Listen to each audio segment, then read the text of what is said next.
Alright guys, so welcome back. It's time for the quarterfinal matchup. This one is going to be the Papis facing off against Dnutz. The Papis last week took first place in rather spectacular fashion, a proper 2-0 sweep. I believe I am using the word correctly this time. That said, bans are already starting to fly out here very, very quickly. I'm curious if we'll see any big 80 carry focused bans, because last week, Warchi was just going completely and utterly crazy on a couple of those various 80 carries. So we'll see exactly what they look to ban out. There's going to be Sylvanas removed from the table by the Papis, followed by a Bastet ban. I'm liking that. Bastet seeing a little bit more play on the EU side of things. Typically it was just an NA thing prior. Bologna going to get banned out, as well as there is a Medusa ban coming into play. Dnutz do not want to deal with Warchi going crazy on that one, to say the least. But with that, it's actually going to be Serqet getting locked in for the first pick. Unusual given what we've been seeing here recently. But it's still Serqet. You let her get up close and personal with somebody, she's going to ruin their day in a big way. And if they find that kill, her last breath poison can spread all over the fight, causing a lot of havoc for a whole lot of people. Yeah, and that late game potential that she just has, like the dot spread as well. When you find that person, you find them dead, they immediately have to run away from the team. And if you're not coordinated and she burns through them too quickly, that DPS that she can suddenly spit out is just horrendous, Joden. Horrendous is like the only word to describe that. So, more curious picks coming on the side of Dnutz. Janus getting picked up. We've seen him banned out many, many times. The mobility he can add to a game is just immense. Neith was locked in as the first pick for Dnutz as well. Not really too surprising there given what we've seen recently. But we're likely not going to be seeing her over the mid lane. Janus could potentially be sent solo lane. But the mage solo meta has kind of fallen off. It's not really that safe position given the fact that warriors and guardians and even assassins over there can generally ruin their day. Be interesting to see what they pick now, whether that Athena does actually go over towards the duo lane, because I think I'm actually just a slight tick in front of you on the God Select 2, Joden, but there was an Ares lock in. Australians, we love our Ares. There are so many Ares players in Australia. Ares is going to offer a whole lot of extra aggression to that lane. There's a lot of damage. You weaken those health bars. You look for that big and eventual. They're low enough we can commit to the fight and just kill them. It's just a lot of damage over time, and for the most part these days, especially with those Heartseeker rushes we're seeing oh so often, there's not really all that much opportunity for, well, there's not really much lifesteal for that matter. With Bluestone Heartseeker, there's none. You get a potion. In the case of Neith, you get a little bit of sustain with her too, but other than that, not a whole lot. It's going to be Rom getting banned out though into counterbanning by Dnutz. It's another shot directly at Warchi. Played 2 games last week with like some absurd scores. I think his KDA in the finals last week with Medusa and Rom ended up being something like 11 or 12. So very, very high KDA. Second counterban is going to be Thor taking another jungler off the table. As things now start to move around a little bit, it is going to be Xbalanque locked in as the second hunter on the side of Dnutz, followed by an Artemis for another pair of hunters locked in for the Papis. I have vivid deja vu coming back to me from last week, and Ojo Boom just going huge on an Ullr. That's correct. Yeah, he just went absolutely nuts on Ullr. So expect that to coming out, and it's in a boxing match in that solo lane, more than likely as well. Yeah. They're both good. The double hunter composition the Papis ran it last week. They did very, very well with it. I would expect more of the same coming out from these guys this week. Artemis getting played by Warchi as they finish swapping around. It's going to be Ojaboom on the Ullr once again over in the solo lane. It really, really can work so well. They have a very aggressive team comp though. They don't have. It's not the typical just run all the guardians, run a couple hunters for all the damage, and just once the like 25-30 minute mark comes around, we just essentially win because we're so tanky and have so much damage. They're running a very aggressive composition. They have the Poseidon, they have that Serqet. There's going to be a lot of gank setup. There's a lot of burst coming for that Poseidon as well, especially if Swaylo ends up going for that Doom Orb early on, which is pretty much what we tend to see out of Poseidons these days. So I think it's pretty much to be expected. On the other side though, Dnutz do have that double hunter or double guardian setup, as well as that double hunter, plus Janus to move them around the map quickly. So we'll see if that mobility can kind of counterbalance the early game aggression from the Papis. Yeah, and you mentioned it, that rotation potential is a huge thing. When you've got that double hunter, you have an exceptional ability to just push down towers if you get on towards them as soon as they get their first major attack speed item done and their boots. So, ability to roam around the map through space and time, just the one coming through from Janus as well, means that you can get from turret A to turret B and rip through both of them in so much less time. Walking around walls, it's a hassle. No hassle when you got a Janus. Yep. With that, guys, we're going to go ahead and cut to a quick little break. The anti-ghost timer is still ticking on down. We'll be back here in just a few with the Papis to face off against Dnutz in this first game of the quarterfinals. Alright guys, so welcome back. It's time for the Papis to face off against Dnutz in this quarterfinal matchup. Let's go ahead and run through these rosters quickly. The Papis, left-hand side of Spectre, wearing the blue trunks, defending Titan of Order. It's going to be Ojaboom as the solo lane, Ullr, Dalo in the jungle as Serqet, Suelo in the mid lane as Poseidon, Archangel in the duo lane as the support Athena, and finally Warchi as the hunter Artemis. And it looks like... coming... Yeah, are they going to find each other? Dnutz looking for the early game rotation here. 5-man groupings by both teams. Papis already kind of scattering off, heading to the respective sides of the map as the Gold Fury apparently sits in mid-air very briefly there. He's just like, hey, I see what you guys are doing here. I'm just going to crawl through mid-air, show you guys why I'm worth all this gold. It's because he has magic beans, guys. You need magic beans to be a magic Gold Fury. That said, why don't you go and run us through the Dnutz roster while these teams are kind of not doing much at the moment. Well, yeah, not anymore. Dnutz is going to be asking Wolf on the solo. Neith, next reality, is going to be the Cabrakan in the jungle. Freeluck is going to be that mid lane. Janus in the duo lane, our support, our aggressive support. Sinastra was looking for some chain aggression in that early portion of the game. And ISHD is going to be your AD carry, Xbalanque. So with that, pretty standard starts coming out from these guys. Warchi on that Artemis, we didn't see that get played last week. We saw the Medusa and Ram being played quite a bit by him. The ban's apparently switching around relative to what we saw in the picks and banning phase, but whatever. Sometimes the client is clienty and does things like that. Nevertheless, not getting those ones we played last week. I expect big things that are coming out from him. Artemis, a little bit of a riskier early game laning phase. He doesn't have an escape option until he gets level 5 and gets the Caledonian Boar online. And Tusky can provide a bit of a method of escape. Until then, though, he has to be very careful with his positioning, because Sinestro and ASHD can definitely look to put the pain on, if they can connect those chains. Yeah, you mentioned connect those chains as one flies past Warchi's face. That's what you come to see from the Papis players. I am 100% sure Archangel's going to find a taunt. Drop that shield wall down as well. I won't clear out the wave as effectively this time, but that's what they kind of want. They want Xbalanque to come towards them, eat some poke, and he can't auto-attack away as freely. Yep, Asa should be careful right now as well. His only health potion has been used. That means no more healing in his kit in any way, shape, or form. Artemis in a similar boat, but Warchi still does have that health potion in hand to use when necessary. So a little bit of just a simple rotation to the mid lane from those junglers. Back Harpy is getting picked up right now by the Papis.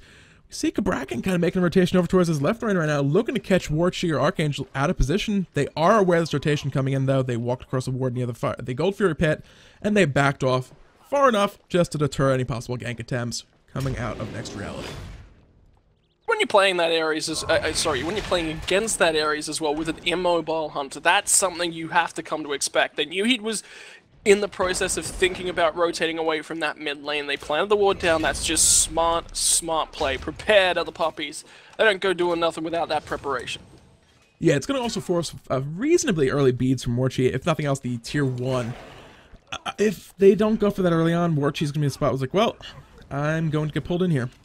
Not much I can do about that. And if it's not that pulled, there's a lot of other crowd control potential coming as well. Cabrakan jungle can ruin your day very, very quickly. He has the double stun, tectonic rip, the tremors.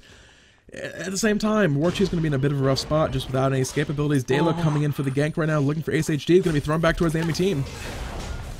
Yeah, and still hasn't been taunted up. They're finally going to drop everything down on towards him, and Dalo is going to snag up that first before the Papis coming out of the jungle on that Serqet.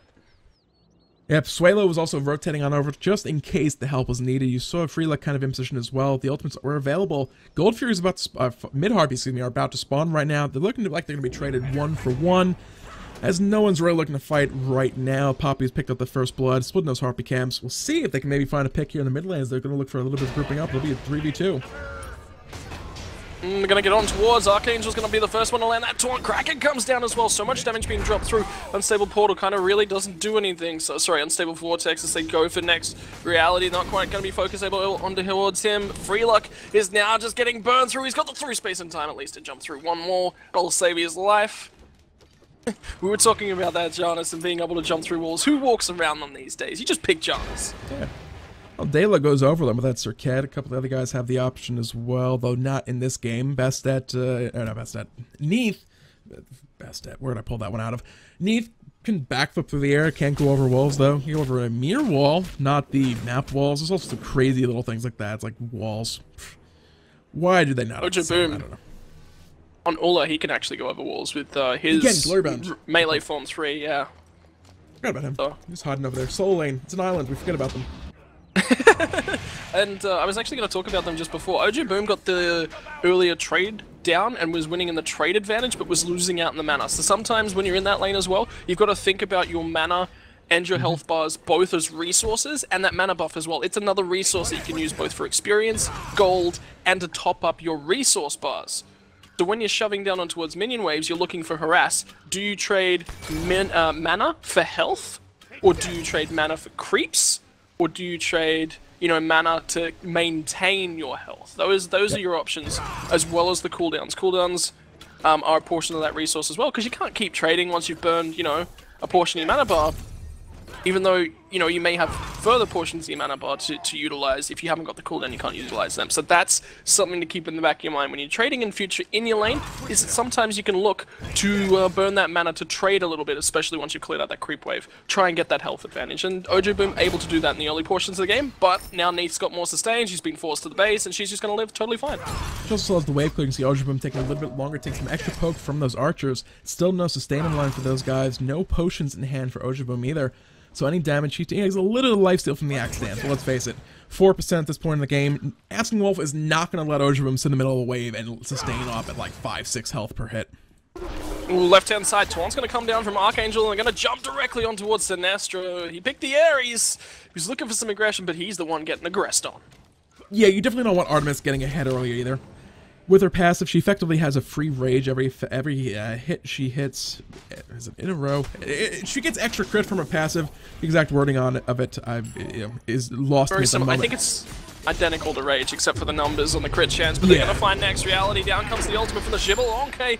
And Warchi will burn through one and get himself ahead on that Artemis. You mentioned he can be that hyper carry with that hyper scaling attack speed. Asking Wolf is going to pick off Swalo with the cross map ultimate. It's a great pick off for him. And now Papis, they've only got 3 members left alive over here on this left-hand flank, and Sinestro, he's respawned, he wants something. If you can find somebody, the No Escape is online, but he's not going to be able to get in range in time. He does get extra movement speed when he attaches those chains, but unfortunately was not in range of anything to do so. With that, Papis going to clean up their attack speed buff on the left-hand side. Taking a peek at that right lane, Ojo Boom's doing okay in that lane, hasn't really taken too much more poke from the Asking Wolf.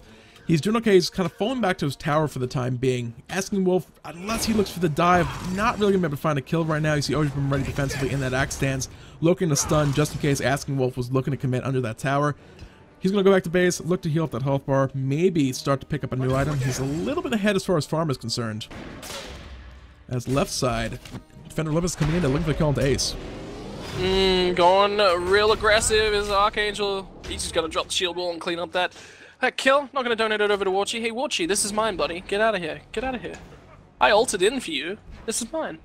Yep. The supports getting items and getting a little bit of extra gold from kills early on helps them get those first couple items online just that much more quickly. Portal gets Sinestro out of that left side engagement safely. But yeah, the early game a kill or two on support is not a bad thing. They're kind of really squishy, just occasional crowd control bots until they get that sovereignty online. Right side, gank coming out. Delo found that kill to help Ojo Boom on to Asking Wolf. As aggressively and far forward as he's playing, the lack of wards was just punished on his part. This is worrying for me. Ojo Boom just got an assist. What's he gonna snowball into from this, considering he's now up a 30 Heartseeker stack lead? That's really worrying. I fear for Asking Wolf in the future. But something to point out as well, as I look for the dankoniest puns, it's going to be 4 Heartseekers in a game. Clearly we're all Smite lovers here. It was an opportunity. Yeah. I went for it. Yep. I am liking the early curse coming out from Athena. Not only is it going to eventually end up being a very useful utility active, but it's also going to provide a decent bit of slow for early game picks. Athena can charge and she has a slow to preempt the strike if it hits, she has the taunt, and you can then follow up with the additional slow on top of that, so that will definitely be handy to have.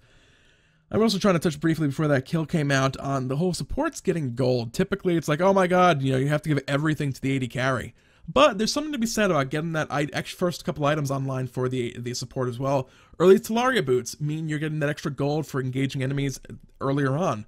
Getting that sovereignty online, getting iron mail, steel mail online. You get tankier quicker in the game. You're able to be that aggressive, tankier frontline support you want to be that much sooner. So it can actually allow you to kind of slingshot yourself ahead a little bit further. Even if your hunter isn't necessarily getting the items online as quickly, the support getting their tankiness sooner can potentially set up more kills in the near future. Whereas a hunter getting a tier of an item, you know, earlier on, it doesn't necessarily make them jump online. It's like, oh my god, I do all this damage in the world now, and suddenly I'm just killing everybody. Yeah, the thing about hunters as well is that they need multiple sets of items. They need the benefits from armor penetration, they need the benefits from attack speed, they need the benefits from power, they need the benefits from lifesteal, so they need a lot of stats as well. That's why they're not just like, oh look, power, pachunk. Yeah. Chunk. You know, that long spaced out auto attacks. Distance, right? They take a lot longer. They need to be firing out rapid, constant DPS. They're not a burst mage. They can't just burst you down with a 2k crit with one hit, and then they can't attack for the next 5 seconds. That's not something that happens.